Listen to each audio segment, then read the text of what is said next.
They got oysters down in Ray's Boom Boom room, and we got JoJo in the fucking building, man. Yes, sir. Clap, clap, clap, everybody. Got a real working man's drink in an oil can, and we got a real working man right here, man. Hey, Joe, thanks for being on, brother. Hey, thank y'all for having me, man. Ah, man, it's good to see you, buddy. It's always good to see you. Definitely, man. It's always so good to see you, man. Longtime friend of the show. We've been friends a very long time, man.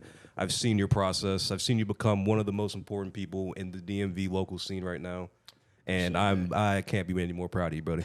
I can't be any more proud of you. I really do appreciate that, man. Yeah, dude, you've been doing it. I'm proud of y'all too, man. I'm glad y'all here at High Life Studios rocking with us. We're getting back, man. You've monopolized, so we have no choice. Yeah, bought you out. But yeah, man, Joe, you're here, buddy. How you been? I'm blessed, man. It's I can't complain, bro. It's nothing but good things been going on. Nothing but good vibes. Most definitely, man. Where's the vibe jar? We keep forgetting it. We keep saying that. It's your jaw. You say it. It's your jaw. Don't make fun of me. I don't have good diction. I don't read books.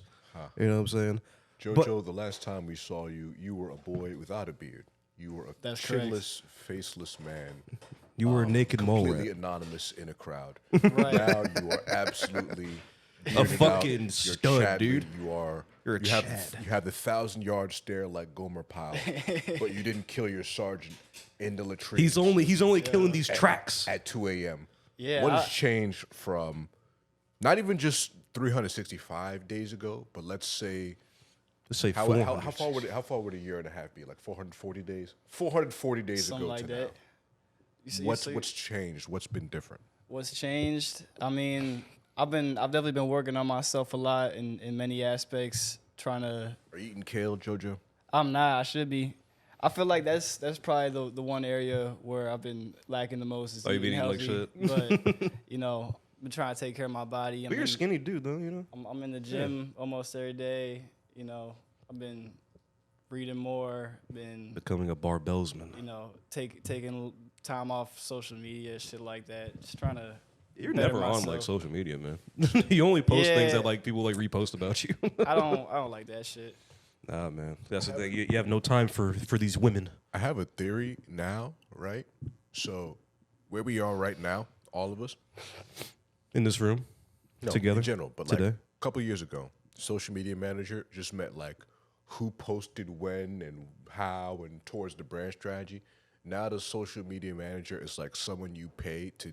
There's like saying, okay, pay me and I'll deal with the stress of social media. I'll deal with all the dumb shit, all the stupid comments, all the ridiculous rules you have to follow for the algorithm. I will bear all that as a social media manager. It's really like Butters. everything nowadays for as an artist for sure, but like for a business, for a brand, for everything, like it's crucial, like way more than ever. Yeah. Which kind of sucks that you really you kind of have to feed into this shit to be successful to a Dude, it certain makes me degree, so but- mad. It makes me so mad that I have to like fucking post a reel or something like that, just like doing something kind of silly. Right. And that's the thing. Maybe not necessarily doing something silly. I can just like model clothes or whatever, but like I feel silly doing it. You know what I'm saying? I just feel so silly. I could see you in the reel with a pair of jeans you sewn, turning your leg. I feel and like fucking doing them fast motion shit. does anyone actually like it? Like I feel like everyone's just kind of hooked on it, but no one. That's the actually thing. likes And it. here's my theory on it, because we're talking about theories here. You know what I'm saying? We're a pretty logical group. And it's just high level hypnotism. I think. I think it's legitimately like CIA level like hypnotism, because like no one likes the dances, no one really cares about the dances. You know what I'm saying? Whatever. But we keep seeing them. They keep popping up and stuff like that. And you watch them. I watch them. I think a part of it is just like it's just quick dopamine hits you get when you're scrolling. You know what I'm saying? So it's shit that like in the moment gonna make you happy, but then you're just gonna be like. Fuck. And you're just like, I'm not happy. Just use up all your dopamine. Yeah, because Yeah, it's so the weird. timeline. Yeah, it's so weird because like that's what I think, because like they're moving their hands, it's like sleight of hand shit. You know what I'm saying? I'm just like, oh wow, they're like moving. What way is it gonna go? Oh, I'm like a baby, like looking at like keys. You know what I'm saying? It's just like, yeah, no, it's a very weird and sinister thing, I think. But we have to participate, unfortunately. Right. Unfortunately, man. They just put your money on the other side of the algorithm. Yeah, I hope so. I need to know people who like handle the algorithm and shit, so Next I can thing just you know- like talk to them. It's like, hey, Next thing you know, go JoJo. I think they'll like me. I think JoJo will be posting like "Get ready with me," and he'll put on this. Ew, dude. Get ready with me, dude. When I This your sell true out, religion jeans and your high life tee. like white T-shirt. It says high life. Yeah. He's gonna inflate the prices on it. This is a $69 shirt. You Yeah. know what I mean? There's like real funny numbers and shit. But Joe, please, let's go back to the beginning. Let's talk. Let's get a little biography on you, man. Like, you know what I'm saying? Like, It all started when I was a born. little story, man. You know what I mean? How'd you grow up?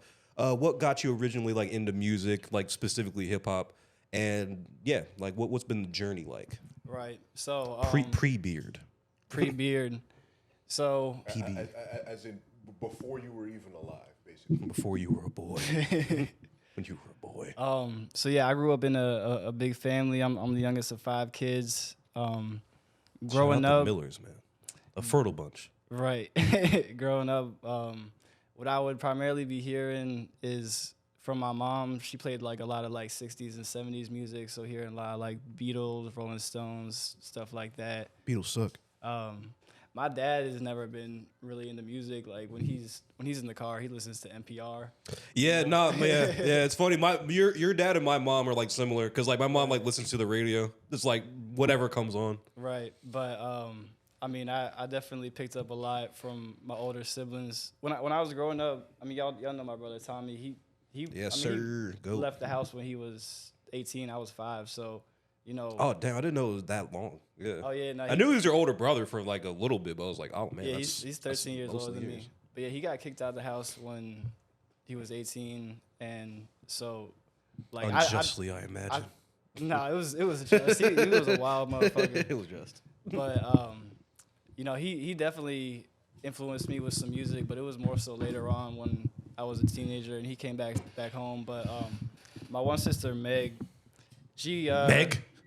yeah, she was just heavy on LimeWire and just bootlegging, crunching shit. Yes, sir. And- yes, sir. Yeah, so she definitely kind of put me on to music in a way. Not even like intentionally. I would just sit next to her while she was on the family computer on LimeWire, just absolutely song after that song. thing. Yeah, just crunching. I just find it very funny, just the image of just like a very young you and your sister, just very, very white. You know what I'm saying? Like listening to like Wayne and shit, or like Right. yeah. It's like, man, he's spitting. Nah, for real. I have So- a question, Yeah. if you don't mind. One of the things that we notice with a lot of the artists that you work with, a lot of the artists that we interview, is that a lot of them that grew up in pretty diverse areas, they were influenced by like a broad spectrum of music. Right. But there was always something that they took to the most that was like their primary influence, but it's also like, oh, well, I remember when I was 12 and I was listening to this, and I remember when I was 15, it was this other thing. It was the one Did uncle, you- then the other uncle. You know what? Did you take to hip hop instantly more than you took to other genres? Number one, and number two, even if that's the case, or even if it isn't, what else did you take to it? How else does that show in your style? Well, hip hop definitely had a big impact on me. Really, like as soon as I started listening to it. First, it was just like even like before, you know, my sister was putting me on music. It was just hearing stuff on the radio, like when I was just in like, probably like most likely like my friends' cars where they would play the radio, and some of the first hip hop songs I remember hearing are "Pop Bottles" by Lil Wayne and Birdman. That was a fun time in life. Runaway Love by Ludacris was big on the radio at that time. Mockingbird by song. Eminem. Not really. A really dark song. It's funny, like when I was young, so I think like when I was 8, that's when I really started to like dive into music and really get into it. But the shit that I would listen to was like just deep ass shit, but like it's shit that I couldn't relate to at all. Like I hadn't lived that much life yet, but for some reason, like, it just really resonated with me. It's like, man, know, I got it rough like, in this kindergarten, man. Like Confessions by Usher when I was like 7, 8, that was my shit. Jesus. Crazy 'cause You were a it's like- soulful kid. No, for real. You were 'cause soulful as hell. It's like I couldn't relate to that shit at all, but like I felt that shit. I would sing that shit like I was Hurt. you know, going through that same shit. He was walking around like a bird and shit. It's like this is real down. Joe, what's wrong? Nothing, Yeah, man. I I'm just think- going through it. 8 years old, 2007. That was really the year I started to get into this shit. And what I guess was most impactful for me that year was Graduation and Carter 3 both came out that time, and both of those just had a big impact on me. I mean, I wasn't listening to like the full albums at that time, but I was hearing shit like Yeah, as a kid, you don't mean- really listen to full albums. You know what I'm saying? Lollipop was huge on the radio. I never really liked that joint, but like a Millie off that joint and off Graduation, Stronger was all over the radio. Do it, make it. And then from there, like my sister would just be putting me on to more shit, so just diving deeper into those albums. And Have you heard of 50 Cent, Joe? oh, yo, like that falls in the same category. You know what I'm saying? And I mean, looking back, like all that shit definitely shaped kind of the music I make now too. You know. Oh, hell yeah, man. When did you start like really like producing and like realizing that you can make like the music that you like? You know what I mean? So, like when I was like 16, I was like, At war. I know this is what I want to do. So, I bootlegged FL on my computer. Allegedly, he bought it full price. Don't remember that. He paid extra, guys. He played extra, son. And at the time, so I started playing drums when I was like 9, and so you know I could program in drum patterns, and I mean they sound alright, but that's all I really knew how to do. So like my beats would have like okay drums, and then just some shitty melodies and whatnot, because I didn't know how to do any of that yet. Hey, getting started, man. But I didn't take it seriously when I was in high school because you know I wasn't motivated. Yeah, I no was one takes just- anything serious in high school. If you're a Right. serious kid in high school, you were probably not very fun to hang out with. In my Yeah. opinion. I just wanted to get high and talk to girls and shit. Like that's where my head was at. As any But- good young American should. But like I knew that producing is what I wanted to do, you know. And around that time too, I think around like yeah, probably like 14, 15, that's when like I really started to feel like music was like my thing, that like, you know, I just couldn't get away from it, you know what I mean? Like It grabbed you yeah, really. like that uncle. So Tyson couldn't get away. Couldn't do number sweat. So with the you started playing drums at 9. You know, a lot of music that we see now is increasingly made more so electronically. There was an advantage throughout our high school sort of timeline of the guys who had grown up playing instruments. Does that, in your opinion, does that advantage still exist to the same extent? How much is just being technically savvy on the computer or with digital sounds? How much does that close that gap, do you think?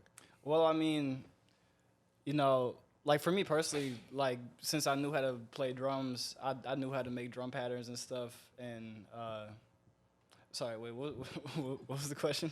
I was kind of confused, but I'm not gonna lie. Is there still a gap? Like the fact that producing can be so tech heavy now, can be so digitized now, does that widen the gap? Or does that close the gap that I don't know, the it's- real instrumentalists had between the digital guys, or is everybody? It's kind of crazy because it's like I know some really dope musicians who make some really whack beats, you know what I mean? And I know people who don't know how to play a single key, but they can just get on FL Studio and just start program it plugging in. shit in and make some crazy ass shit, you know?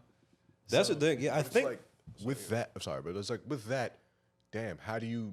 What skills do you sharpen to become the best? If that's the case, I think, and even like I'm not gonna like.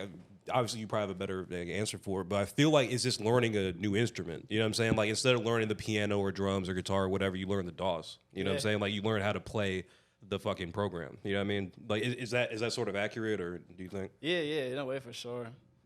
I feel like it's just almost like your character in a way too.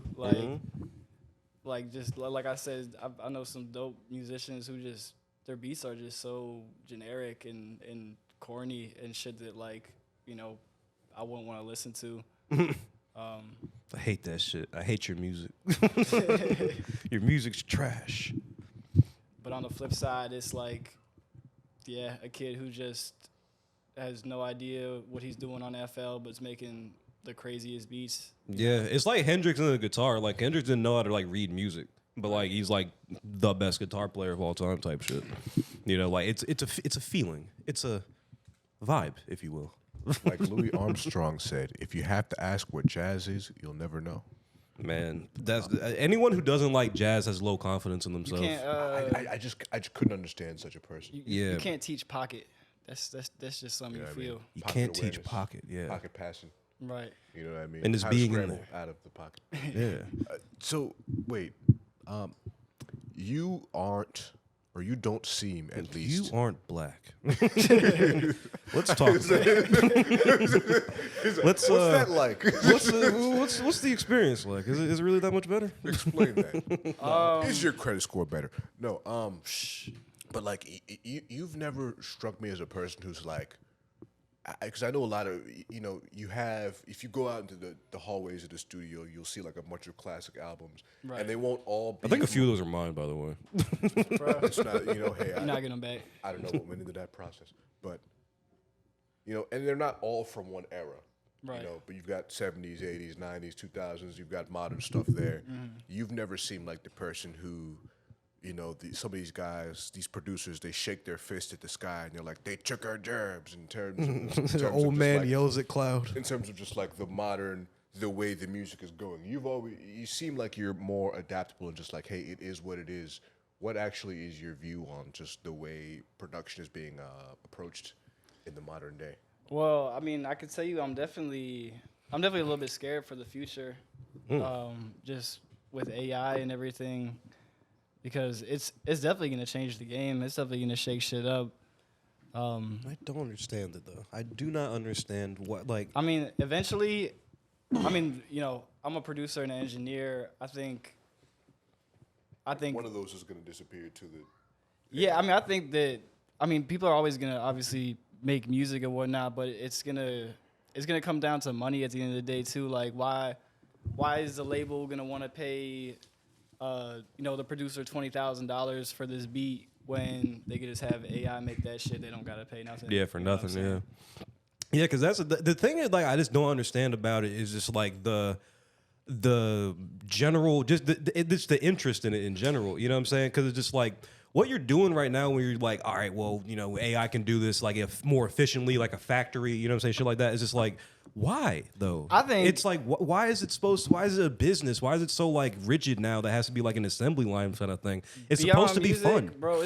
I think it's gonna kill us. Like, nah. I think this is gonna be the downfall of man. I mean, that's the thing. All right, so I always give this example when talking about like AI is like, oh well, say they're gonna take over and shit. There's a comic book called The Rage of Ultron. It's a one-off comic book from Marvel. And what happens is that Ultron, he's an AI. Everyone who watches the MCU knows who Ultron is. He's controlling a bunch of robots. You know what I'm saying? He's taking over the city or something like that. The Avengers come, they try to fuck him up, and they're losing. They're like getting fucked up because they're robots. They're fucking tough. And then fucking Ant-Man comes and like hits a button. There's a random button that's in the air, and all of them fucking shut off. You know what I'm saying? And he's just like, everyone's kind of just like, bet, oh cool, whatever. And Vision, who is an AI, you know what I'm saying, is an AI robot, is pissed. You know what I'm saying? He's like, you killed them. He's like, no, I didn't. I turned them off. And he's like, no, you killed them. He's like, you don't understand. They're not people. And he's like, so what am I? You're not a person. I will turn you off just as easily. You know what I'm saying? Like you're not a person. I will turn you off with the swiftness, my nigga. And I just have that. I just always have that like in the back of my head of just being like, we can just turn them off. Well, I mean, I think it's gonna get to the point where it's like it's just way more advanced than we are. You know what I'm saying? Like, it's Nah. I think it's gonna get out of control. It's In gonna the get short out of term, our control. in the short term, medium term, I think that the only way forward, and I can't say what's going to happen in the long term. In the long term, we might be cooked. Who knows?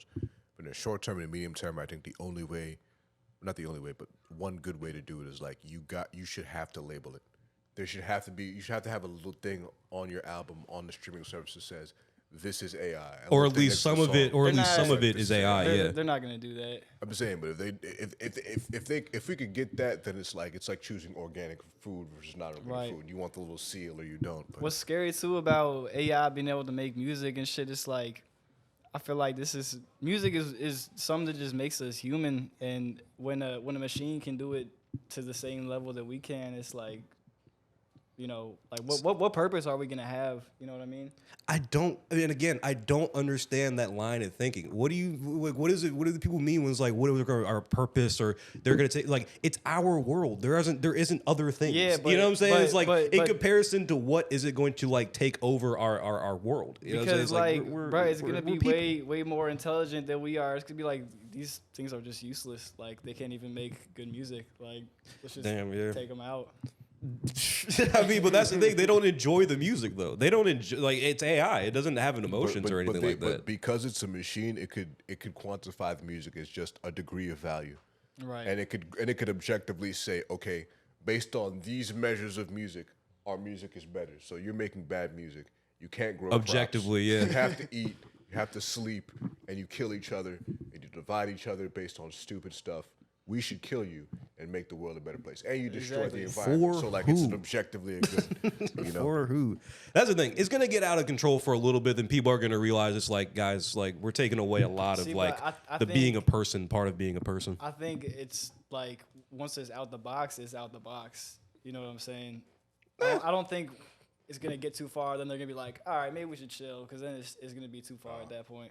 It could be, man. It could be. It is kind of scary to think about a little bit, but it's just like my whole thing is just to what end is it going to be? You know what I'm saying? Because it's not going to be a bunch of like walking around robots and shit like that, like pretending to be people, because they don't feel. They have no purpose besides to just make our life better. You know what I'm saying? To make biological life better and more. But this is the thing. Everything we've asked them to do, at one point or another, which is everything, is their purpose. Think about Correct. But And it's all been to serve us, though. But I'm saying, like, We'll get back to the interview in a second, Joe. We'll ask you a question in a second. It's not about me. But it's like, okay, so, okay, this is the AI plumber versus the guy who's actually a plumber. Well, I mean, Why does one feel like I have more of a? You feel what I'm saying? It's Why does instinct. one feel like I have more of a purpose than the other? I mean, I don't we're think both it's trying gonna to be doing plumb. all that. You feel me? But like, huh? I mean, like jobs like that, I don't think are gonna Yeah, have to worry plumbers about and being stuff replaced. is not going to be AI. Maybe plumber was like the fucking AI the AI finance, bro. They're both just trying to make money.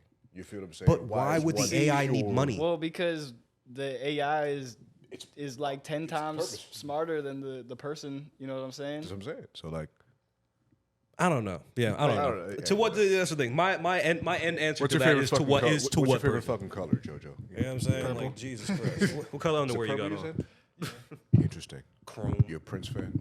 Yeah. A little bit, yeah. A little bit. Come on. You're I innocent never here. got like too deep into his music. Because after a while, he got too experimental. He was like, nah, I'm gonna make music that I like, and it's just like, who's gonna tell you what to do? You're a Wait, millionaire. that was the question I had for you. We're all I dying. consider it. Well, yeah, you know, slowly sweating. We're all, I think, sort of hurtling towards like the checkpoint in life, and the checkpoint is like, okay, well, realistically, right now, my survival for like the next, let's say, 15 months, I'm definitely going to survive. Like, I definitely have food. I definitely have shelter. I've got the bread. I've got all of those things. Right. So, when you get to that point, what are you going to then do when you don't have to like? Okay, well, there's a certain part of me that like there's a certain part of the engineering and the producing that has to help me survive. When that's no longer the main thing, what would you be doing? What would you be doing as a fully free? I just want to be creative and make music, JoJo. What would you be doing? Yeah, if you didn't need to make. I mean, just that, you know. That's a good answer. I mean, right now, how I make my living is people who who come to the studio and they, record with me, mix, master them, all that. But down the line, my plan is to get the studio to a point where it's more self-sufficient. So, I have 2 other great engineers who are working out of here, Oso and Trice. So, getting it to a point where it could run with just them, not saying that, I want to necessarily take a step back from engineering, because I don't in the foreseeable future, but I want to build up the studio to a point where I could, have everything paid for just by them doing sessions, which is feasible, And then, when I'm at the point where money's not an issue, then it's just going to be, I'm just going to be honing in on, working with specific artists who I really want to work with, and building with them. And yeah. But the thing is, I know you think about it. I know you visualize it. I know that you come in here and you think about it for a second, and you leave here and you think about it, and you go to sleep tonight. You go sleep at night and you think about it again. Says he sleeps. So it's like when you think about it all those times, do you have any of idea? And I know it'll change over time, but do you have any of idea what type of artist that is, what type of music that is, what type of sound that is? Is there a sound that it's like, okay, well, if I mix this with this other thing that I've always loved, and this thing just came out, if I mixed all those things together, we could probably push it in this new direction, and this person, is there anything that sort of piques your interest like that right now? I don't think I found that yet, but I think that I will find that. And I think that just comes through experimentation and working with, artists who are willing to push the box creatively. Have you done any reggae? I've made a couple reggae beats, yeah. Yeah.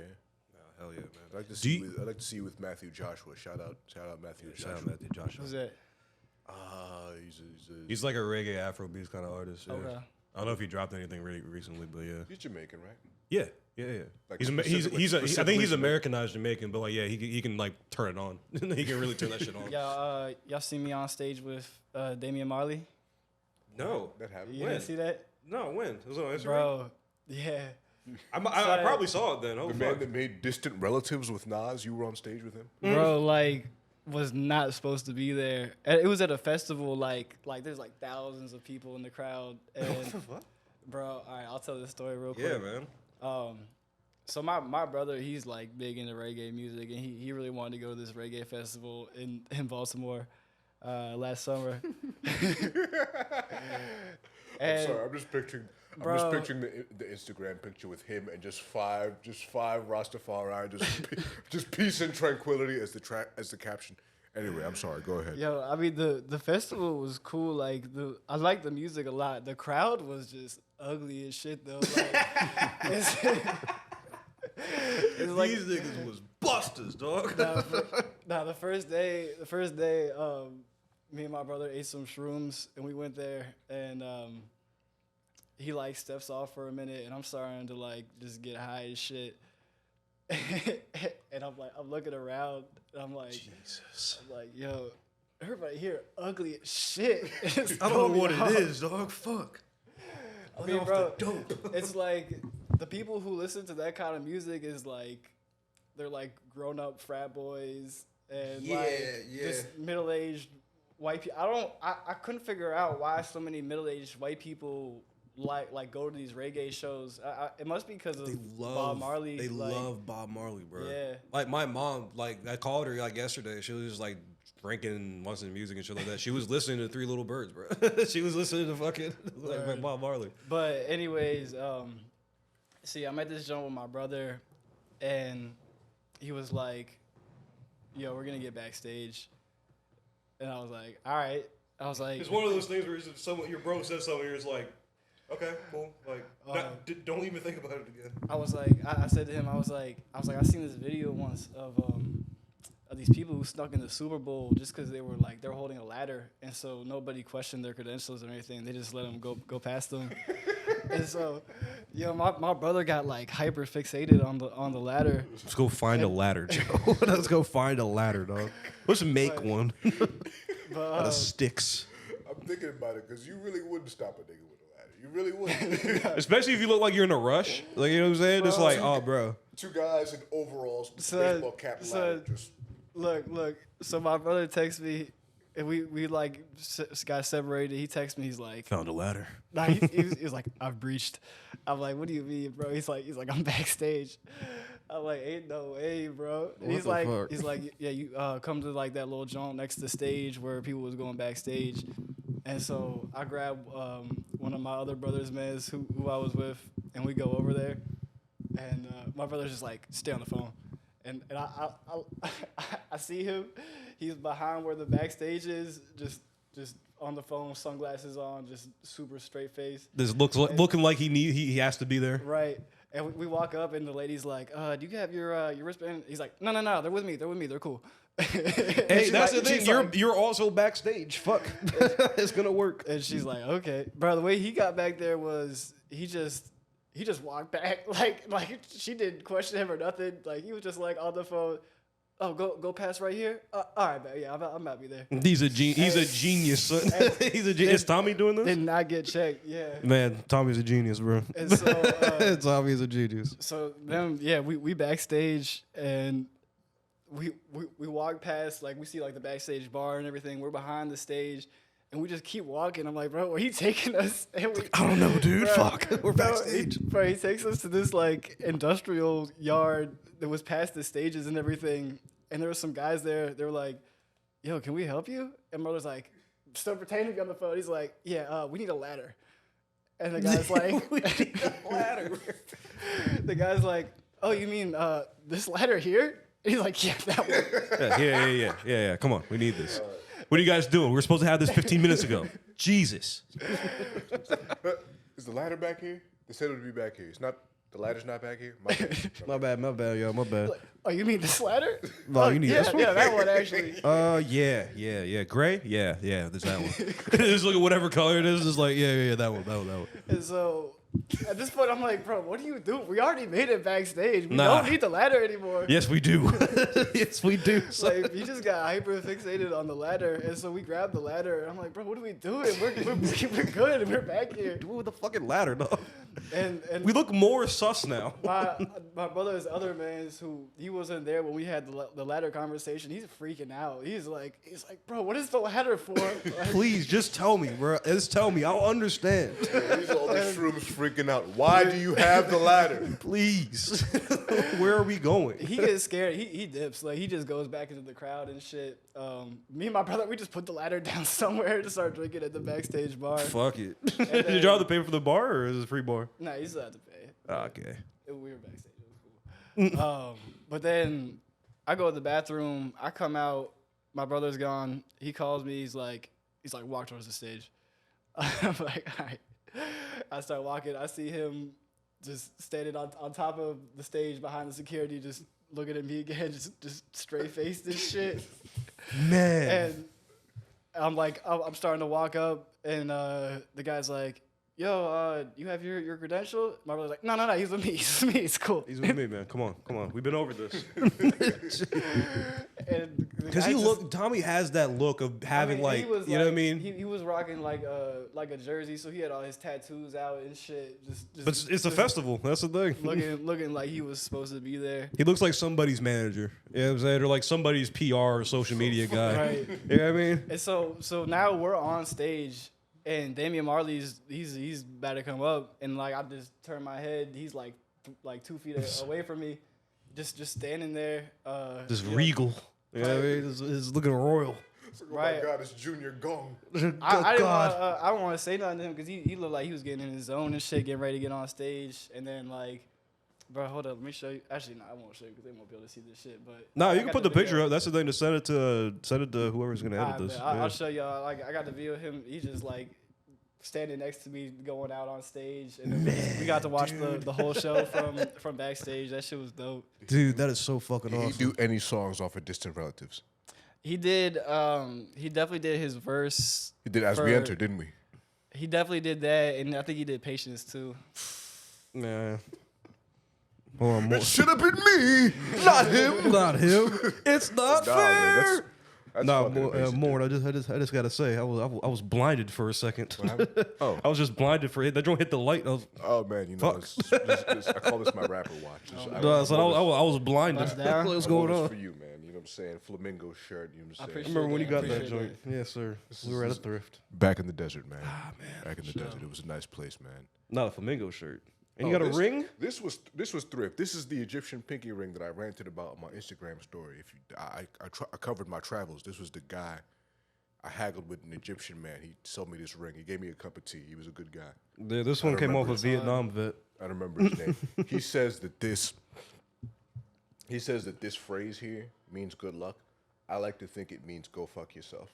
I was gonna say, yeah, it Like, definitely doesn't I mean like- good I luck. mean, you can interpret it. It definitely doesn't mean good luck. You know how people, motherfuckers will buy something in a language they don't speak, and it's like, well, that could be saying the person wearing this ring is a dickhead.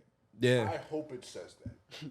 I hope it says just for the bit. Just for the bit, man. Ignorance is bliss, you know? Nah, that. For the love of but the dough. It goes well with my chinchilla coat. Yeah, That's the yeah. important thing. nah, but Joe, do you remember the very first official song that you made and was put out? Who was it with? How did you create it? How did it come about? First song I made that was put out, Was it with Jacob? I think it was Jago. Yes, I'm so smart. It may have been something with Tony before that. Huh. Who hasn't But- dropped anything since? trying we to miss you, think, Tone. We miss you, Tone. Tones is a slut, man. He drops with everybody. We miss you, Tones. Sing for us. I'm gonna say it was Jago though. This dope track that I think he took off SoundCloud because I was looking for it He recently. took a lot off SoundCloud, and I'm pissed about it. No, he took so much off SoundCloud. Bruh, it was a real dope song too. It's called City Part 2 with Ja.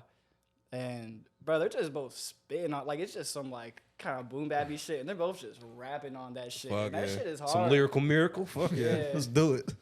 That may have been the first one. Yeah, I think that was it.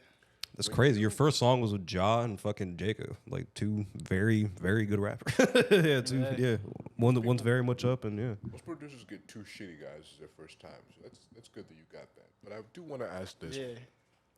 as somebody who grew up in a very diverse area and therefore got to work with artists from all over the world, when you get to like sort of gather up their influences into what you do. Right. Like for example, off the top of my head, you've worked with Bingo, that's Ghana. You've worked with John Castle, that's Ethiopia. You've worked with people. I mean, you've got Japan Bro. there. You've got Colombia. You've got Japan. I've worked with like JoJo. so many different people from different. I got some Indian rappers who I work with. Some Hell yeah, you dudes, cheating on Jacob? Fuck.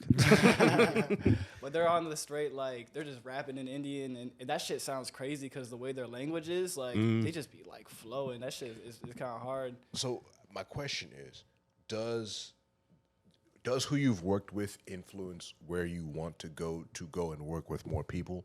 Like, have you built a list? I want to go here, here, and here based on what I've heard from the people I've already worked with. Is there anything like that? Like rap scenes that people may not know of. You know what I mean? I mean, I would definitely love to expand and do shit out the country. But I feel like in general, what I guess the biggest influence that all that has had on me is just like just giving me a very diverse ear. You know, from working with, you know, the Afro artists, the reggaeton artists, people from just all over the world.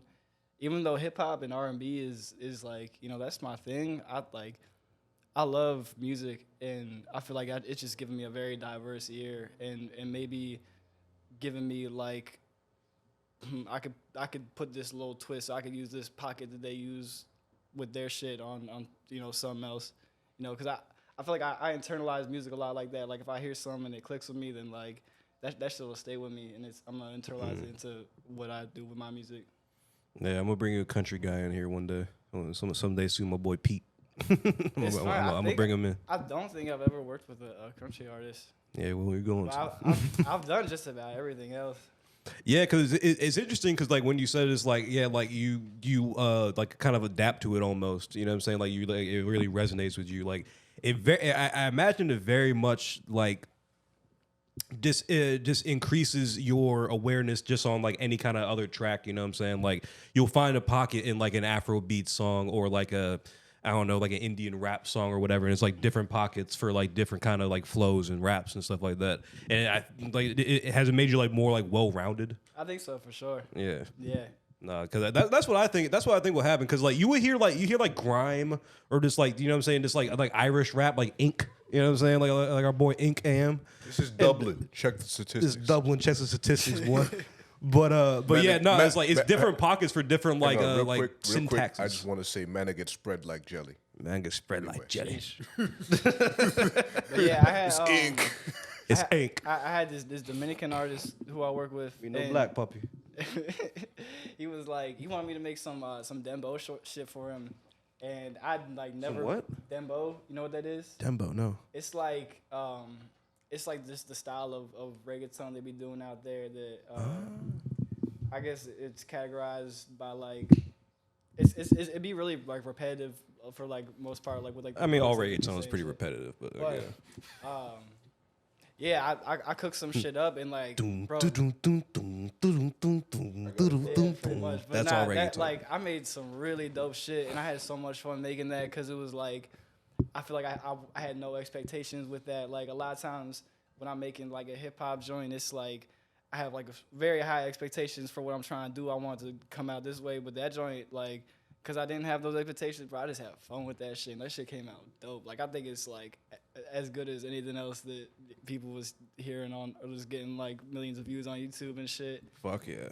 Going in with no expectations, it's like it's just so freeing. Yeah. It's just like, oh, I can just kind of do whatever. I feel like that's one of my biggest problems too is producing is just I hold myself to a very high standard, which is good because I know what I'm able to create. Mm-hmm. And sometimes I get frustrated when I've never seen you frustrated or just like anything other than this kind of chill. Nah, I'll get a little frustrated when stuff isn't coming out to how I know it could be, you know. But I think it's just I just gotta let go more and just I feel like sometimes I forget to have fun with it. Like now, I feel like since this has become my job, it's like. I gotta remind myself sometimes that like I would be doing this shit if it wasn't my job, you know. Yeah, right. But, like I just do this shit because I really really love doing it, and not so much like I gotta do this so I can, you know, yada yada yada. Yeah, and that's the thing because we were just talking about like AI and shit this earlier on. I was like that and embracing that kind of just like I guess the art form of this AI art or AI beats or whatever. It's like, yeah, like you're just admitting that like art is no longer fun and it's a job and it's about commerce if you do that. But nigga, yeah, all these people got in here because they love doing it and it's fun. I mean, we don't need music to survive. One of my mans, he's developed the AI beat making software. Coward. You should bully him. I'm scared, bro. I'm scared. Like, cause I think the game is just gonna get so oversaturated. You know what I mean? It's already oversaturated, buddy. Yeah, it's gonna get worse. I don't think it could get any worse than what it is. We were having a conversation about it, and we were like, yeah, it's probably gonna be the end of like the era of the beat maker. You know what I'm saying? Which came in like 2010s with like Lex Luger and Metro Boomin and like FL becoming widely accessible. Like, and go back to like, you know, really like the producers, like the Dre's and the people who are really like they have the roster of artists behind them, and that's where I see myself going. Yeah, because it is great. Roster of artists, or is it just diversity of style? Because that was the thing about Kanye or Dre. He'd pull out a record you never heard of from 1962 and flip it and put it on your thing from 2024 and make it sound like something. If I knew how to do that, I'd be very good at it. I got a lot of obscure. Yeah. You can program in the general sound to AI. It's gonna take you a while, I think, to get something like that out of the way. So you can cross these 60-year gaps, make it sound good, and make it sound authentic. I don't know. Yeah, I don't. Yeah, because that's the thing too. Is just why would a lot of these artists just like choose to do AI over? Well, but here's my original what I was like originally thinking, because like a lot of newer rappers, you know what I'm saying, like a lot of like the younger guys and like the kids and stuff like that. It's a rhetoric they have like within their community. It's like, oh, well, do we need producers? Who's more important, a producer or a rapper? You know what I'm saying, stuff like that. And I mean, obviously the answer is like it's 50-50, obviously. You know what I'm saying? But like it's gonna like start getting into like the realm of like, oh well, AI can't like replicate my bars. You know what I'm saying? Like they can do the beats and shit like that, but like yeah, no, my bars are still Listen, my man, bars. I got bad news for a lot of y'all. I got bad news for most of y'all. I got bad news for a lot of y'all. AI can replicate your bars. Your bars. Yeah, your bars. Nigga. Your bars. Yeah, I'm Not looking his. I'm looking at you. Not his. Not his. Not his. For yours. Yours? For yours. Yours? Yours? Look at him right there. His bar's been imitated 15 times. Yeah, that's the I thing. definitely think it's gonna take over, and what I hope happens is that people will just get sick of it, and it will call for like a resurgence of real shit. That's what I was But saying. if that doesn't happen, then What do you do, man? it's just fucked. Yeah, that's another question. Is like, yeah, what do you do if like AI becomes like the dominant like producer thing? You know what I'm saying? Or like beat maker, producer kind of thing. What beyond, do you do? how I get my cheese, I'm engineer and I'll get my cheddar though. My broccoli. there's AI mix and master and shit. It's okay now. Like it's not. I could outmix it. You know what I'm saying? Fuck yeah. No, we but got give it a to couple do that as a years, competition. That'd be hard. That'd be hard. You versus With AI. that. You're like John Henry, dog. Man versus the machine, baby. Yes, sir. The man always wins. I'll But tell like, you that. bro, give it a couple years. Like the technology's moving so fast. I don't doubt that at some point it's gonna be, beyond what I could do. But I think the saving grace is the human touch. You know what I'm saying? Like The shooter's touch. you said, the shooter.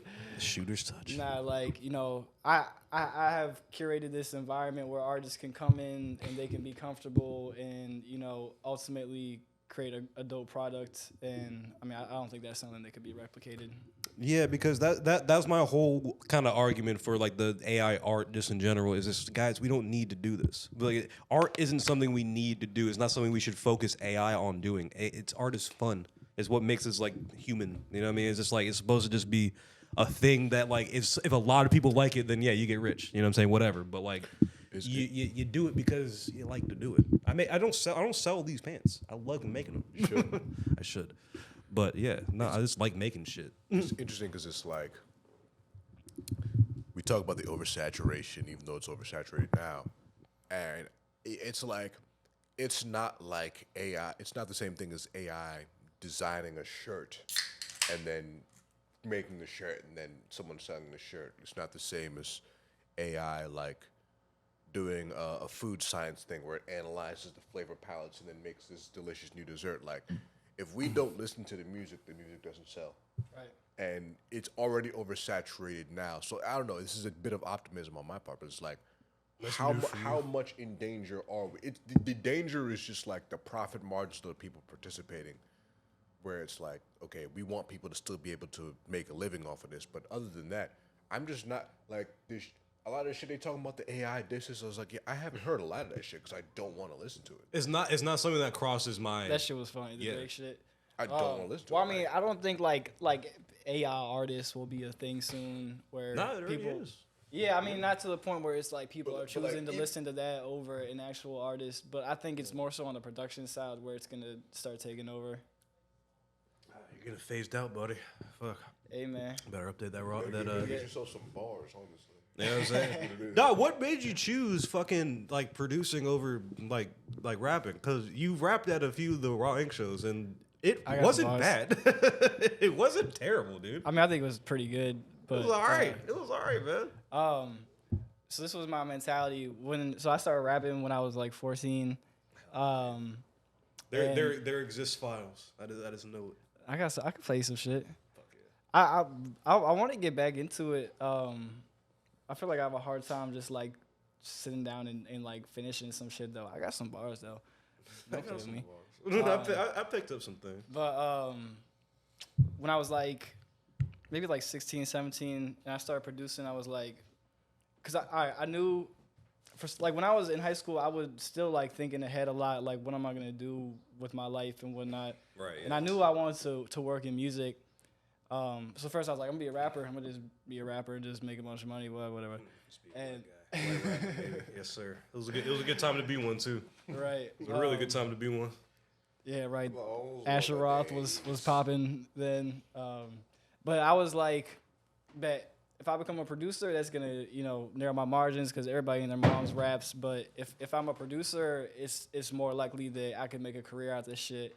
And then that's the same reason why I started engineering too, because I'm like, if I learn how to engineer, that gives me a whole other skill set that I could really make a career out of this at like a local level, Nah, it makes the most sense, like money wise, like monetarily. Just like, hey, well, all these cats rap, and I would just be adding to the minutia. Why don't I just charge them to make it sound good? Makes sense. Yeah, I didn't even know engineering was like. When I found out what it was, I'm like, that's what I want to do. Like, that's it. Like, because I've seen people like do the boards and shit before, but I didn't really know what it was. You know what I mean? Yeah, like, these niggas just pressing buttons, bro. Like I want to be iced out. The fuck. But so obviously you've had a lot of DMV artists like come through here, plenty. Sure, you know what I'm saying? What are some of like the things, like some of the patterns you're seeing, like in the the DMV scene that you like, some that you don't like, some that you're worried about maybe, and some that you're like excited about? I'm excited about. I feel like, what's perceived as popular is definitely the right now the free car music and that kind of like the trap music. It's so funny. Breezy Supreme just said like the same thing. He just didn't like it, the free car shit. It's not, I don't not like it. Like I think Leave the working man alone. Don't steal his car. I definitely think there's some really dope artists on that wave, but I think what I don't like is lack of originality in that area where I see people coming in and bro, they just sound like they're doing the same flows everybody else saying the same shit. Yeah. How about a free car? Get like, bro, like if I think it's a dope sound, but like with anything you gotta bring your own originality to it. You know what I'm saying? Yeah. Or like how you gotta stick out. You just gotta be one and the same. Yeah, it's always funny when bars get like stuck in like people's heads or like in like the rap zeitgeist or whatever.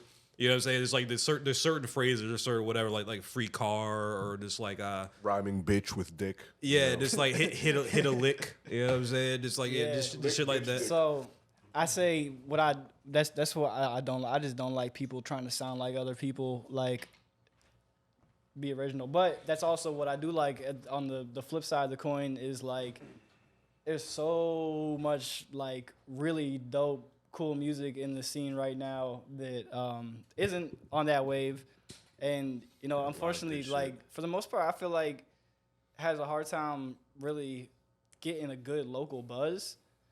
Like I feel like Nucci's one of the first artists in a while who's gotten like a great buzz locally, who's not on like the trap scene, you know, which it's kind of crazy to me because there's definitely more like artsy and suburban people in this area than there is like I got an entire so, playlist. Fucking yeah. So it's funny that like the street music really just dominates.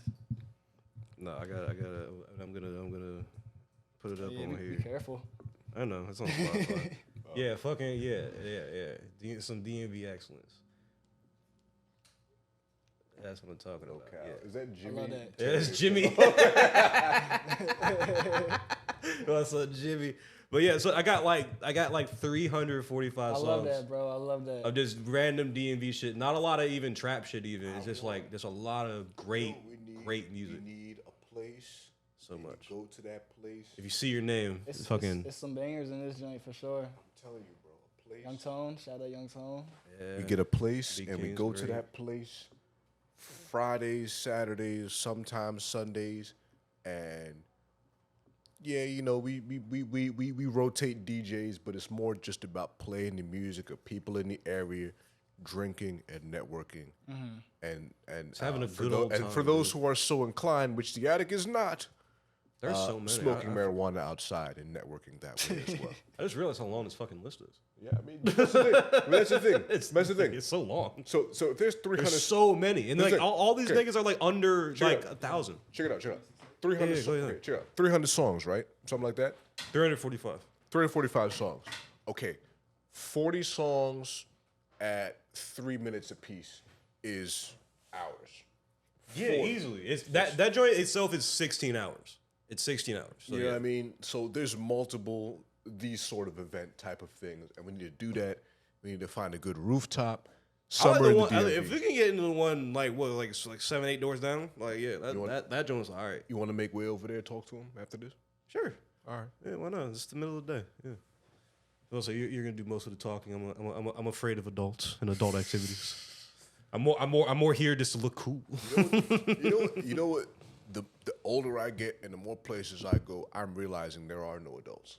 Yeah, no, because you are an adult now. It's just like, oh well, these are just older kids. The people, You know what I mean? like the people you're thinking of who have it all figured out and are always on point, all this, they don't exist. Yeah, how I exist. see it is like if we got reverted back to like when we were kids. Like when we were kids, like it was like bigger kids than adults. You know what I'm saying? And I think it's like as we get older, it's just like there are no more adults. They're just bigger kids. You know what I'm saying? Adult is the word adult as we conceive of it nowadays is like the word perfection. No one ever gets there. You're just all trying to get as close as possible. Yeah, I was in this, there was an organization, and I remember they made $1 billion at some point. These people made $1 billion, and a woman who was there were a couple people did this. Fucking, she said, Women are people. Yeah. she said verbatim, she was like, we don't know what we're doing, but we have to act like we do. Yeah, 100%. Verbatim, she said, I've seen, but that's the thing. The person who said this, she wasn't a dumb person.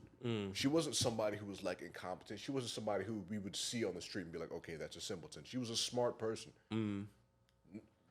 There are no adults. Yeah. There are adults, but there aren't.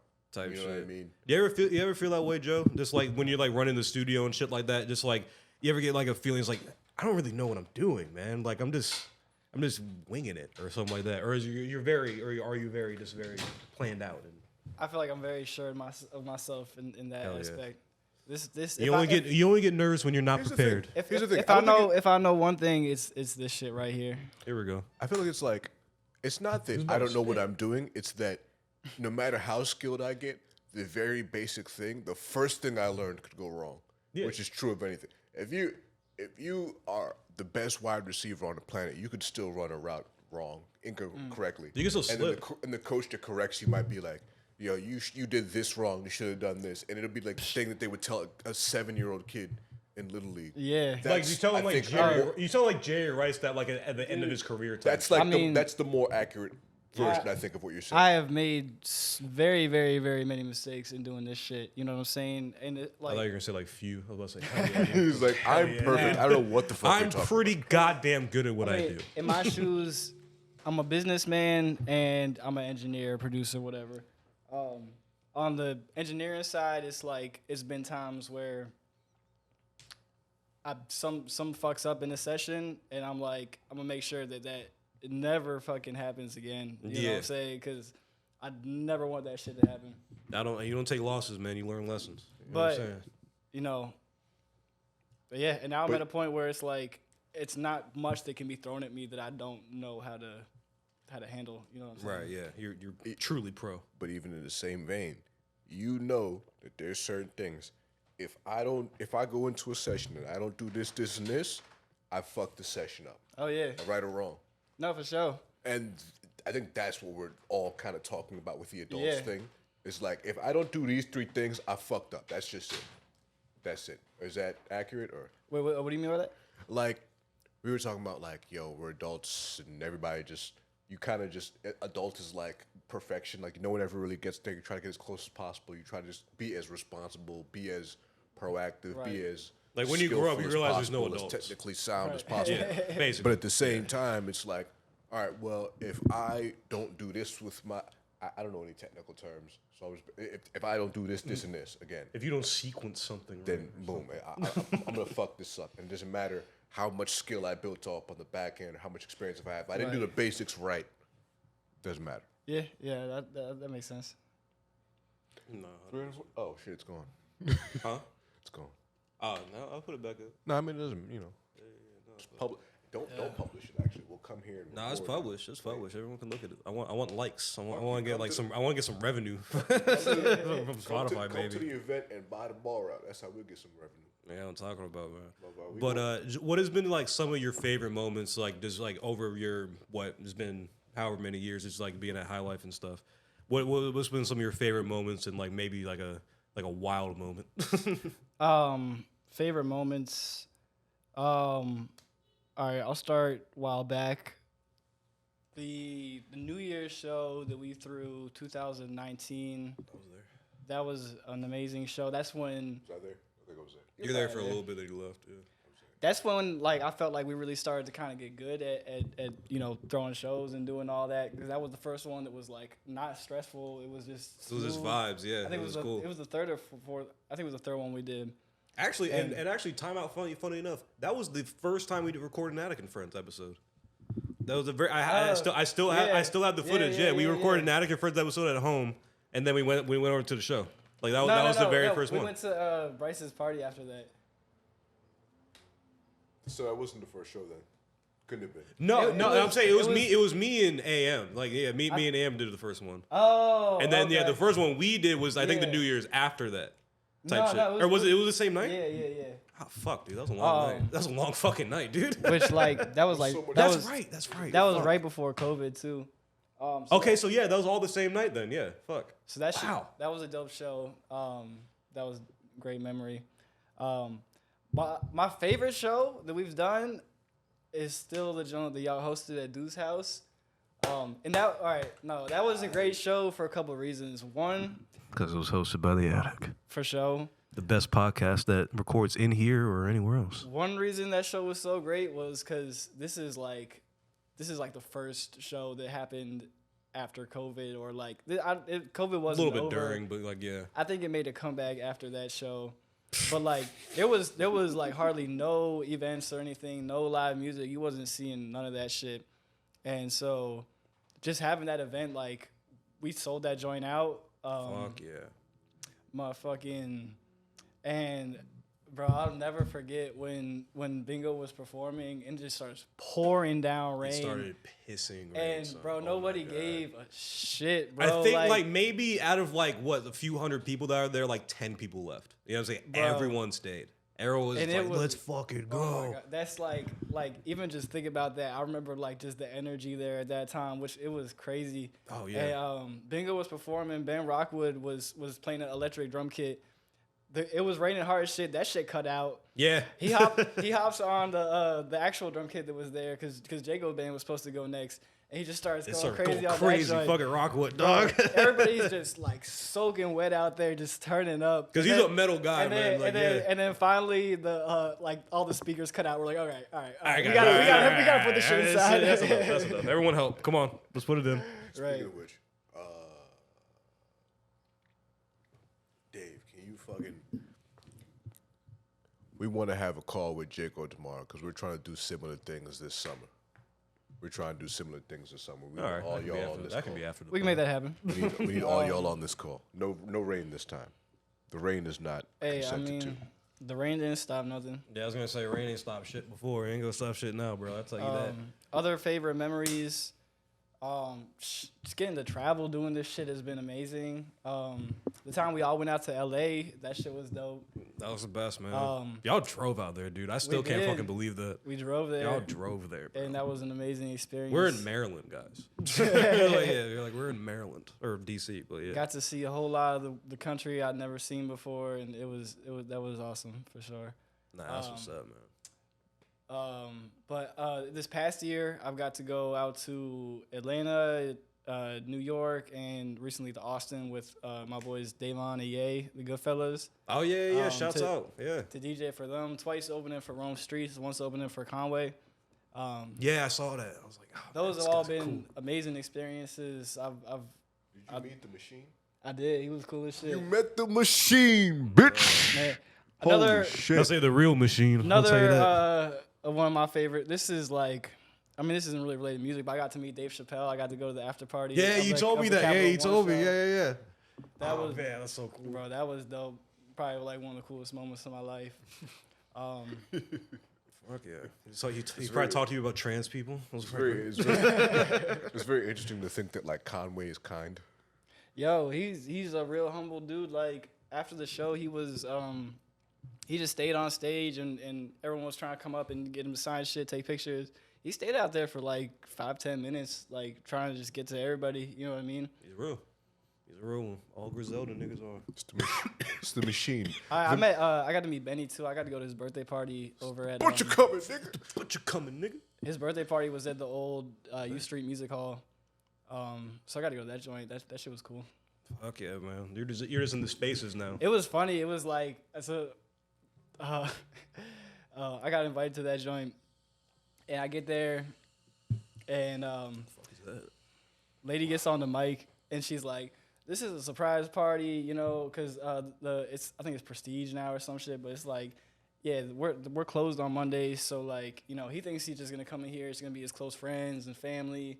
But he's gonna be excited when it's just a bunch of random motherfuckers in this joint. And I'm like, bro, no, I've already known. I'm like, bro, he's not. He's gonna be sick. Be pissed. It's like, bro, you told me the homies are gonna be here. It was like everyone else. Yeah, and Fuck that. he walks in the joint and he just looks like uncomfortable as shit. Like he just got put on the spot.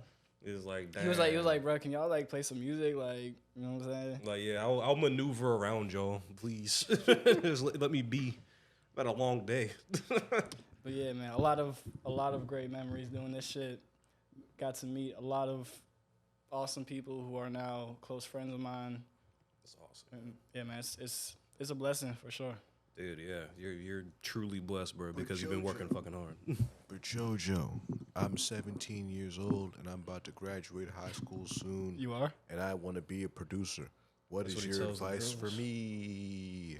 I think anyone who wants to be a producer should learn how to engineer. Cause What's the difference for like people who don't know? So producing, I guess in the modern sense, is making beats. In the traditional sense, excuse me. Okay, get us in. For sure. In the traditional sense, it's you know, the person in the studio calling the shots, doing arrangements, stuff like that. But engineer, Chill, bro. engineer is the person who does recording, mixing, mastering. So from tracking your vocals to Is that gum? Like, how does that stuff work? It's just I don't basically even it's know, a pouch. It's like chewing tobacco, but it's just like there's like no tobacco and it's just nicotine or something. right. It's probably very bad for you, but yeah, I get a It's better than smoking zip cigarettes. zip off of it, dog. I stopped smoking cigarettes last year because of this shit. So Fuck yeah, dude. y'all can put a little round of applause in that joint. You know what I'm saying? Bang. Started smoking jacks when I was like 14. God. Yeah. Because since I've known you've been smoking jacks, so it was like, yeah. And every time I would hang around you or Tim, it was just like, all right, man, I'm gonna smoke some cigarettes. So Right. I'm definitely gonna be smoking some cigarettes. I fuck with this shit. I don't know what it's gonna do. I to like me, it, but bro. I got mine at home. I got my spearmint at home. Like, yeah, it's just like this is a little good. It's a little pick me up. You know, maybe sure. Tucker Carlson wasn't wrong about everything. Maybe he's not Cut the wrong about cameras. everything. Cut the cameras. We just lost every sponsor we had. Cut the cameras. No, we can still get like Blue Chew and fucking I don't know, like can sell- things guys like Tucker Carlson We would can need, sell like dick hymns. pills and bespoke posts. We can sell like knives and the fucking. Fuck yeah, yeah, know what I fuck mean? yeah. I'd sell Any, knives. but I'll say any sponsor that Legion Skanks has, like we can probably get them.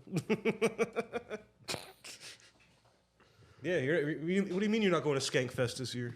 Skankfest is crazy. Skank Fest is great, dude. I'd be sick. I'm sponsored by the same niggas. I'd be showing up at Skankfest like, yeah, it's Oh. great. Yeah, it's fucking high. You would have such a good time. You would have such a good time. I dude. think it's- that, I think Stop that it. I think that I I would didn't know it chalk was a that real up to thing. more, Skank Fest, yeah, it's a real thing. Yeah. I think that I would chalk that try up to to go. more of my winning personality than in the contest and the fest itself. I feel like you'd have. I think I could have a good time anywhere.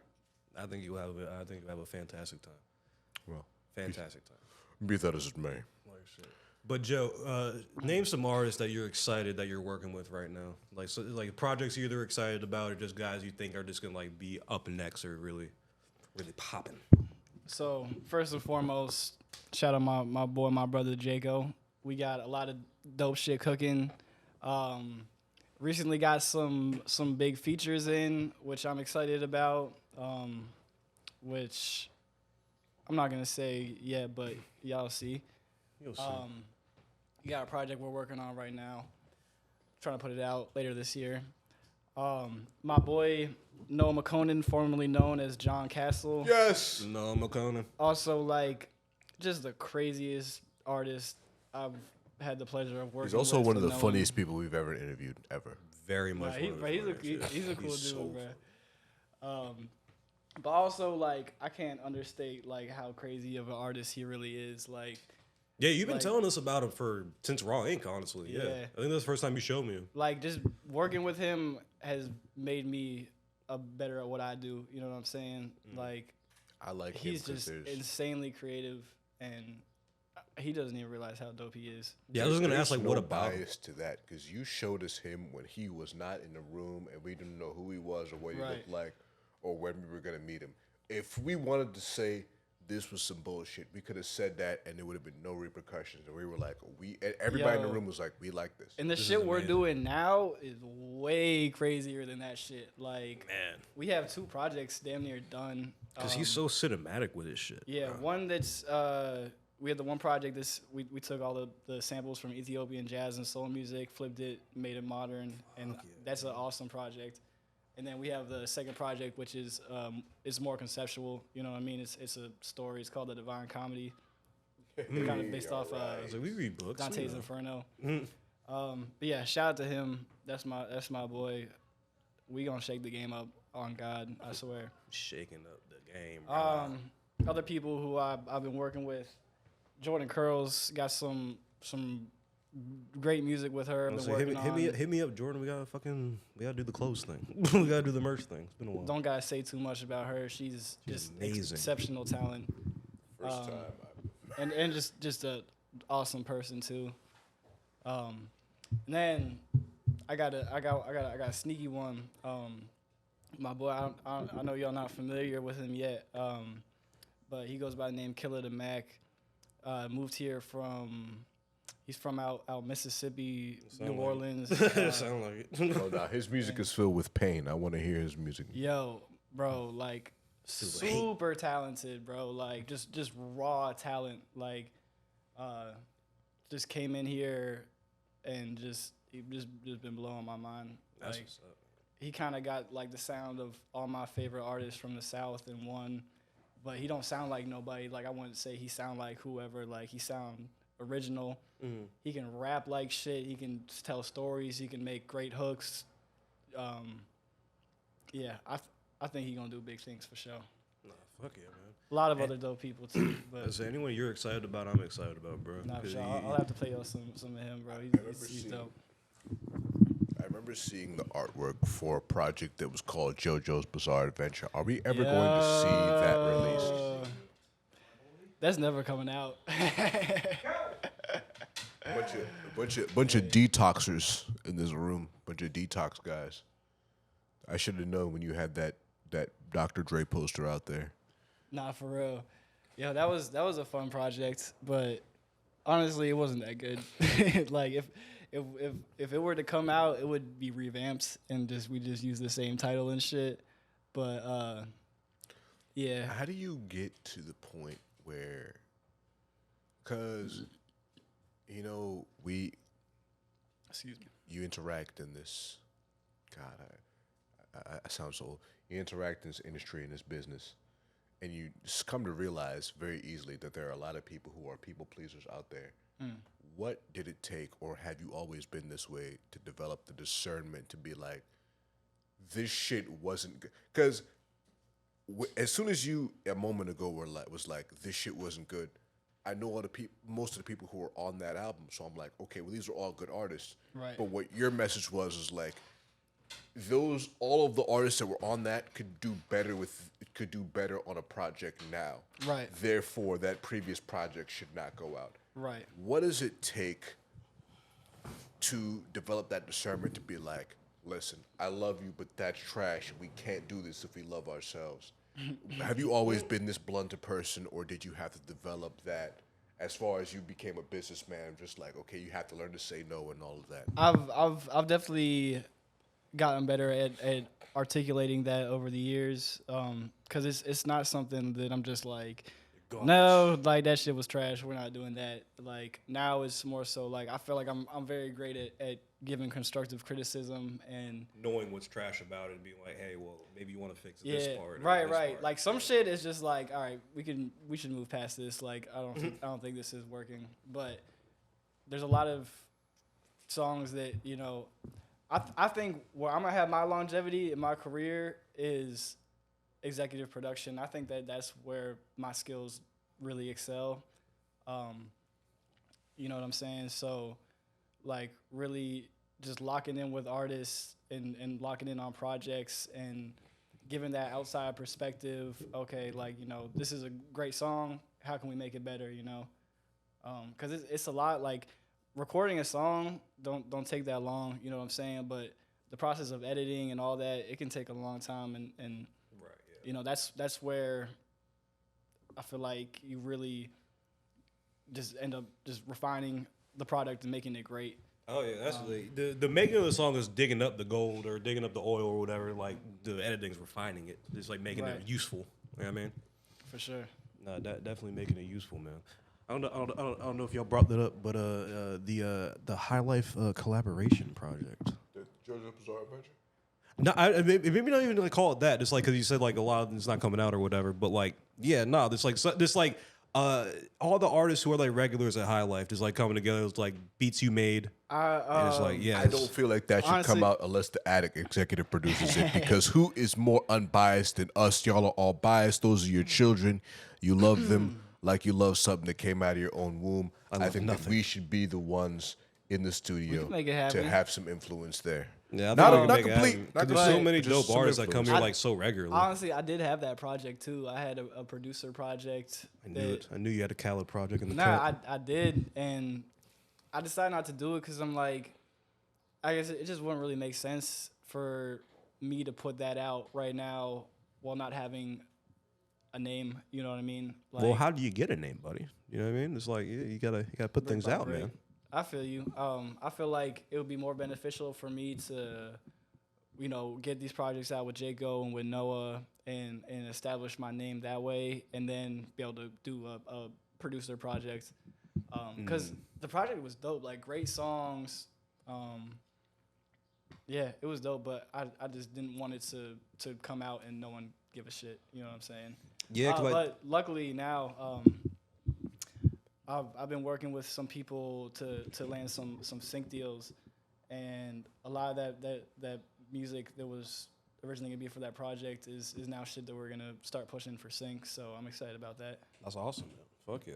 Because I think like the best thing, like the selling point is like not even just you, but it's just like High Life. You know what I'm saying? It's just like it's not necessarily your name on it. It's obviously your name on it, but it's just like it's more just like, oh, this is a High Life project, collaborative effort. Yeah, you know and if we do that too, I want to bring the other producers we got, bring Sam in it, bring Booth and whomever else. At least it's coming out of the attic and not the basement. I think he switched it. I think his new one's different. Like, which I'm not. No, I'm not. I like Sam, so I'm not. I just I'm not unhappy about it. It's like, dude, we're the attic, man. He's a good guy. He's a great producer. Bro, it is so fun. Like, it's funny too because it's like, oh, like we're the attic or whatever. I was like, that's a funny producer tag or whatever, man. Fucking and sort of unrelated, but I'm in a picture of like of a thing that is going on, and I don't like it. I just don't like it. I met the criteria to be selected, but I wasn't. Like fucking, it's an event. It's an event that we have nothing to do with. It's a different pod. You know what I'm saying? It is like I'm like mostly in the picture that's like used that's used for the flyer. I found it weird. I just found it weird. Are you here to argue for royalties? I feel like you're justified in seeking those. I will go wherever the fuck I want to go, but like yeah, no. I mean like. Kick back some, maybe tag a nigga. Do you feel used? Do you feel used? Do you feel naked? Exploited? I feel R-worded, in fact, yeah. I won't say it on here. But yeah, man. Yeah, bad for the algorithm, right?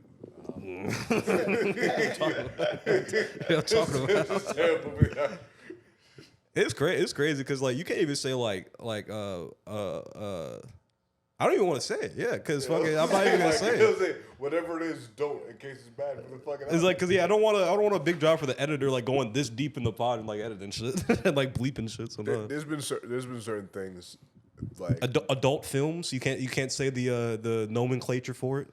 There we go. There's been certain things that. Yeah, you can't say it. There's Apparently, been certain yeah. things that Crazy. I knew it was some wild shit that was talked about. I was like, okay, hang on. What's the timestamp? And I remember that timestamp in my head. I wrote it down, and I went to the editor, and I went to that timestamp. I was like, I went 10 seconds before that timestamp. I was like, cut from here to here. And so he never heard them shits, but if he did, he has. Man, I just remember like this editor said this being like, "Hey, like I feel uncomfortable like editing this." It happened like a couple of times. It's like I feel kind of uncomfortable. He was like, yeah, "Are you sure you want to keep this in?" We were like, nah. The fact that you pointed out, like, nah, I'll take it out. That's the thing. It's just like the fact that like it was so egregious. Like you had to like be like, "Hey guys, like I'm not cool with this." Like, all right, well, you're probably most of the algorithm then. You, JoJo, I've been doing this since the jump. Laying back a little bit. See what happens. You see what happens, Davey. You see what happens when you're a trailblazer. I'm more comfortable now. That's what I'm saying, bro. We gotta get the arms. when we talk events, when we talk the networking side of things, when we talk about, because that's, I think a lot of High Life's advantage is just how good they are at networking. They approach people simultaneously like businessmen, but also like guys who started from just wherever they were at and built up from there. How do you guys see yourselves as facilitators as you sort of become more mature as a business organization?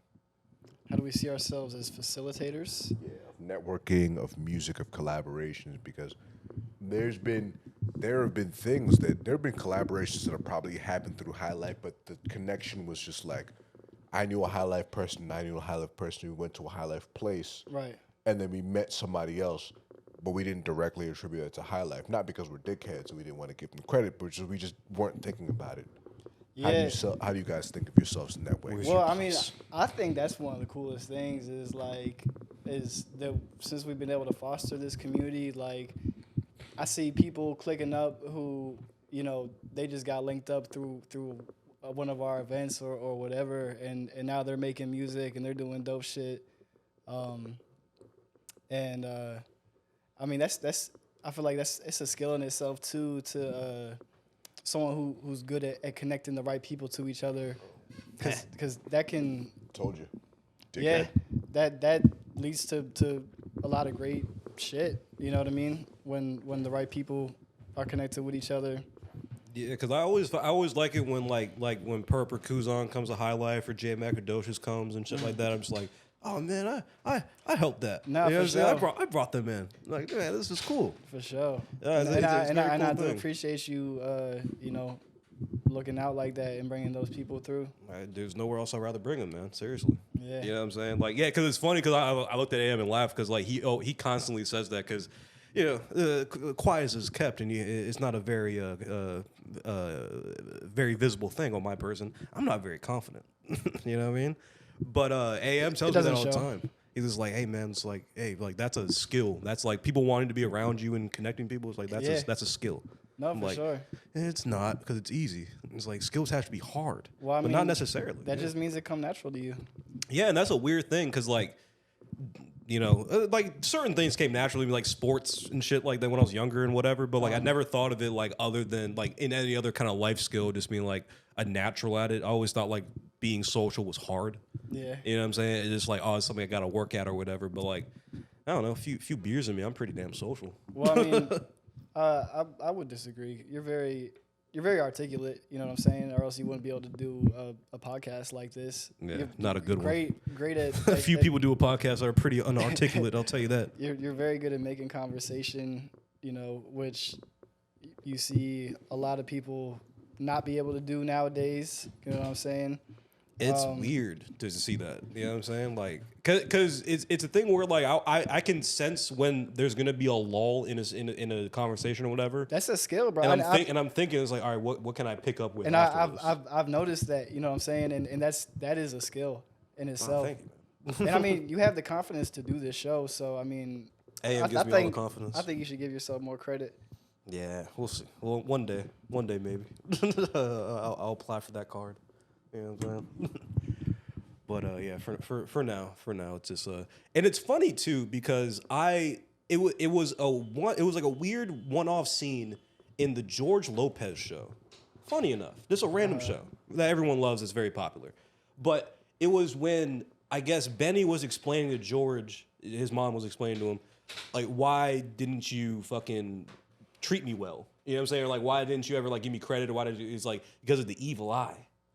And I'm not like Spanish in any sort of way. I'm not like I'm not enthralled in any bit of that culture or whatever. But I'm just like I was like El Diablo or something like that. She said like some Spanish word. I was like, oh man, that makes a lot of sense. Oh wow, like you can't be too prideful and shit like that, or the evil eye is gonna take it away. Right. Just having no reference to it in my actual life, just hearing this shit off a TV show, and I was like, nah, well, I gotta be humble. But it came up to a fault. I mean, it's a balance for sure, because you gotta be humble, but you gotta be sure in yourself at the same time. I always say be careful of the people who want you humbled no matter what. Those are the people. Those are the people. Humble no matter what. It's like the people who tell you, hey, stay grounded, stay on the process that got you here, and sort of improve that process and keep moving that. People who are like, hey, don't celebrate yourself, otherwise something bad's gonna happen. Yeah, that's what I think. I think poorly, man. You know. But It's a balance. yeah, it's a balance. When did you realize it's like, all right, I can start swinging this dick around, bro? Huh? You know what I'm saying? It's like, nah, I'll say it like that. We see that, boy. You know what I'm saying? It's like, What nah, color is like ours? when did you realize you guys like, all right, well, I'm kind of him. You know what I'm saying? Niggas aren't just gonna fucking, talk bad about me. I mean, I don't even look at it like that. I'm definitely very confident in myself and what I do and my abilities, but at the same time, I ain't shit. You know what I'm saying? I'm human. I'm like everybody else. I don't think I'm better than nobody. You know what I'm saying? I think you think you're better than a few people. I I think you have contemporaries. You're just like, There's nah, a few people I'm gonna eat I'm them better up. than, I'm gonna definitely eat them up if we go head to head. You know what I'm saying? But like, That's how I feel about podcasts. if I got too high headed and I was just like, yeah, I'm shit, like I would get comfortable, I get lazy, and never want that. Never want to get lazy, man. Complacent. Right. Never. Complacency has no place in the attic.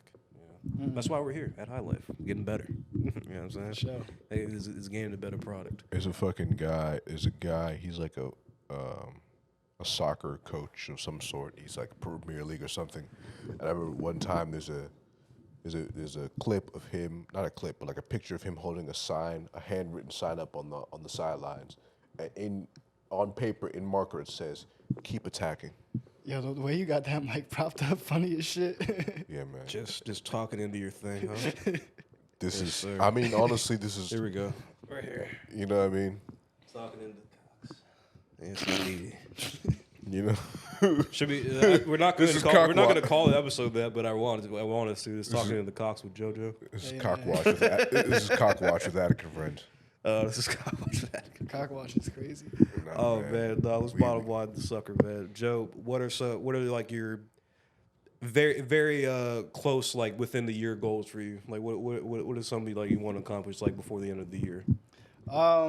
Well, we've been working on building up our record label for past year and some change now, so I'm excited to really get that off the ground, get these projects out. What does the record label like entail? Until I am allowed to be an accredited investor, which I will point out. I pointed out to JoJo 2 years ago, 2.5 years ago. I pointed this out.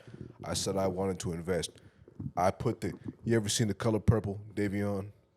You seen that movie? Interesting. Until you do right by Attic and Friends, everything you do is going to succeed still, but to a lesser extent.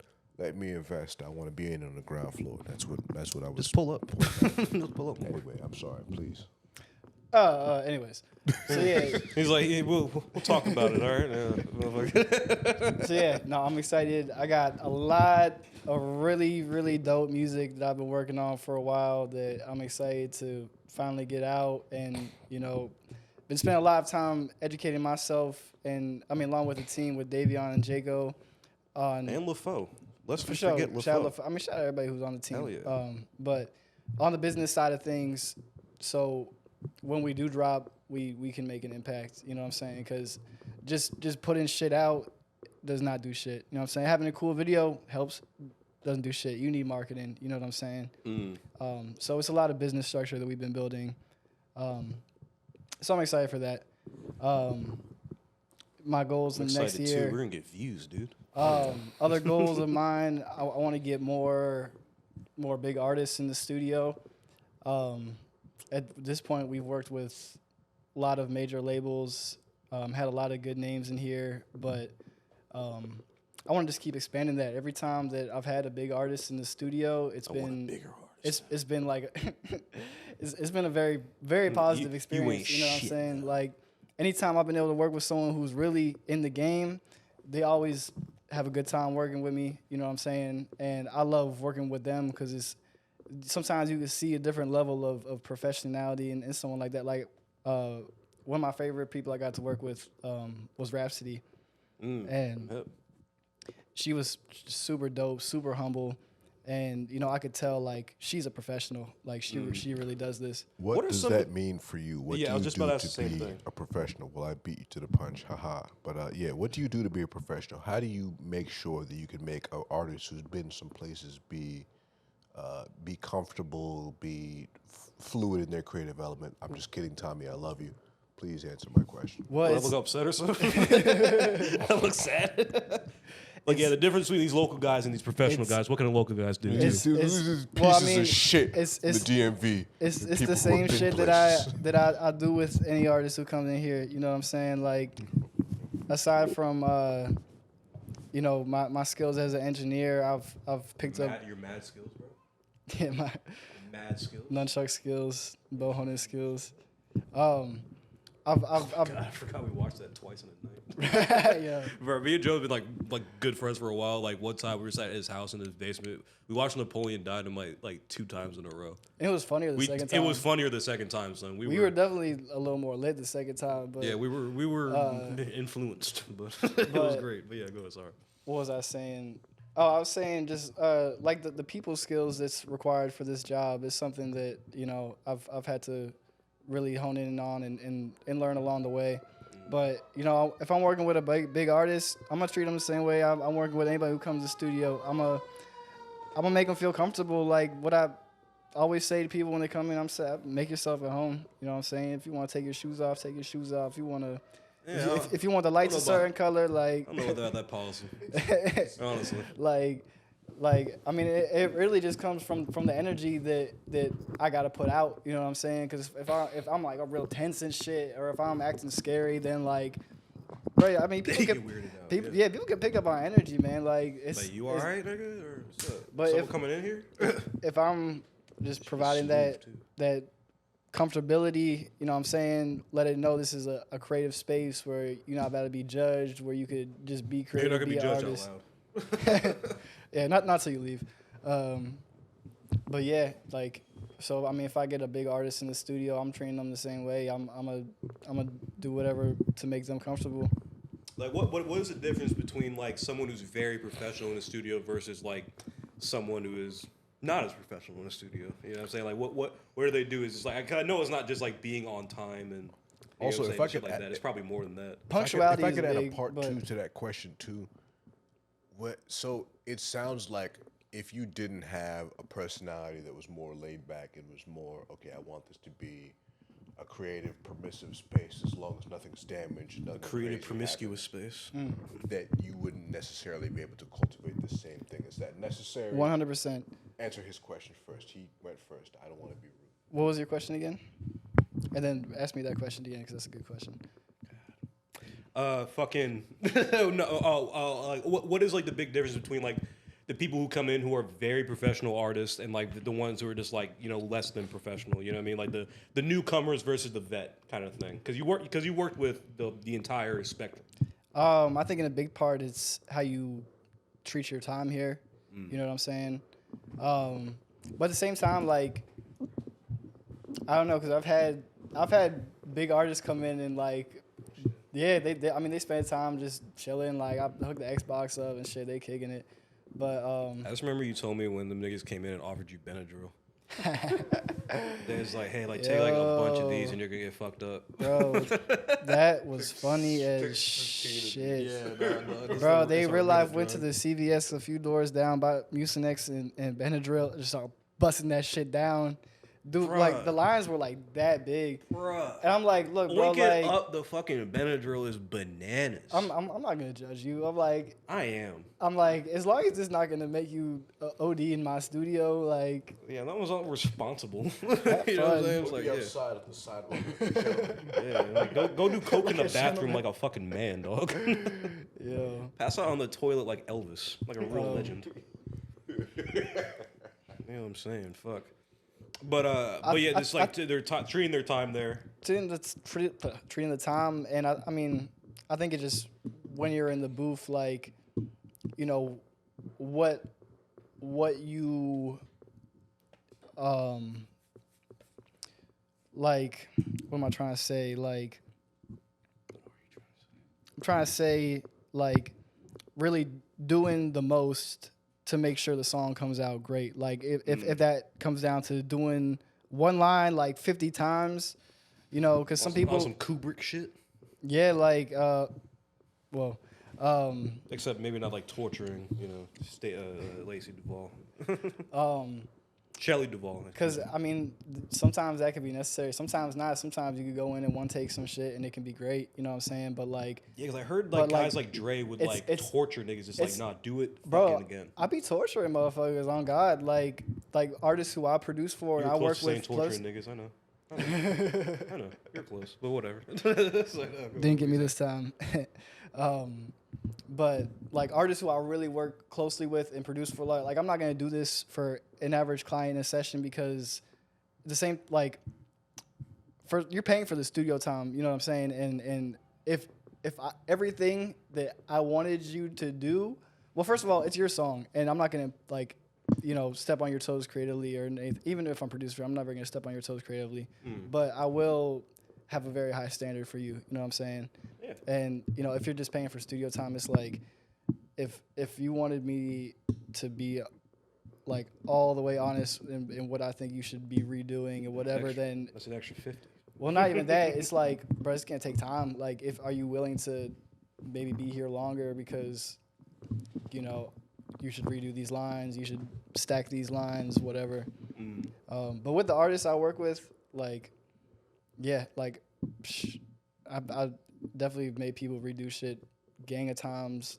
Cause I mean, I know what they can do. You know what I'm saying? Like, if I have a high expectation for you, I'm gonna have a high expectation for you, and you know, I'm not gonna let you settle for less than that. Yeah, right. But it's not gonna let you be. put this shit up. It's not in like a like dictatorial sort of way That where might be a word. where I'm trying to step on your toes, because it's never that. You know what I'm saying? But I do like helping people, just bringing the best out of people, and you know, helping them make the best product that they can. Nah, and that's why I think you're one of the best out here, bro. Thank you, You man. you really care about your craft and you really care about your clients. You know what I mean? I Sure. think at the end of the day, that's like what makes you very good. Care about this shit more than anything else. Obviously, man. Yeah, you're in this beautiful place. You know what I mean? you wouldn't be here if you didn't care. Right. You know what I mean? You wouldn't be here if you weren't good, bro. And you know what I'm saying? We wouldn't be here if it wasn't Attic and Friends. Clap, clap, clap. We need to get control back to the clap somehow. We need to get like a long button of some kind, or like a long stick. Let's tap that bitch. But man, JoJo, thank you so much for coming on and spending time Oh with us, brother. man, no, thank y'all for having me, man. Time and a half. That means you get paid extra. Right. From us. Or Nah, from somewhere. But from God. I love what y'all do, man. Y'all have really curated a really dope platform, and y'all are both very good at what y'all do. So, you know what I'm saying? Thank y'all for having me. Man, I thank wish you, man. wish y'all all the success. Finger gun that way and the finger gun that way. You know what? Gun straight along. You kind of look like the flamingo on your shirt. You know what I mean? That means because I stand on one leg and I'll balance there all day. I'm about to say, is this an OU Jonan session? You know what I'm saying? Is that getting to season 2? I cooked myself. Is before that I getting to got season 2? Oh yeah, season 2's coming. I cooked myself before I got here. I was with a girl. I told her, I was like, I know I look like Squidward's house. in the top of the head. That's Yeah, fine. Squidward house is be crazy. confident. You tell her she looks like Squidward's house. Hell yeah, we're gaslighting on the attic, bro. But Joe, where can we find you? Plug all your things that are coming out or things you just want to do. Hey man, follow High Life Studios on Instagram. highlife.studio. Notice how he put High Life first before he put his. High Life is bigger than me, man. You can follow me, JoJo De Marino. Sound it out. You'll figure it out. Yeah, if you're Italian, you know. I'm not too active, but I got a lot of stuff upcoming. So, tune in with me. We're going to take over the world. Take over the world and give it a higher way of living. For You hear sure. me? Yes, sir. Tommy Tons on everything. Attic and Friends on all social media. Just check money. out Kayfabe Legends, my wrestling podcast. Just Money and Breakfast. Spell that out on the podcast. Put it in the bio. Unless it's What? already there. Kayfabe Legends. Kayfabe Legends, K-A-Y. No, put it in the bio. It's not even, nobody's I'm not in gonna control of spell that, it. but Put it okay. in the bio. That I'm not way in control when they of go to that, Tommy okay. Tines. Okay. I'm not in control of what goes in the attic bio. Or the bio of the joint. But yeah, Kayfabe Legends, Kayfabe Legends. Yes, sir. Wrestling is fun. Wrestling is fun. We do Yes, everything and we do it sway. Yes, indeed. Joe, thank you, sir. Hey, thank y'all, man. Attic and Friends. Fuck yeah. We're in your house. We're in your attic. We're in your basement. The problem That's it. is I'm in your home. Yes, yes, indeed. Yes, indeed. The phone call is coming from inside the house, and we'll catch you next time. All right.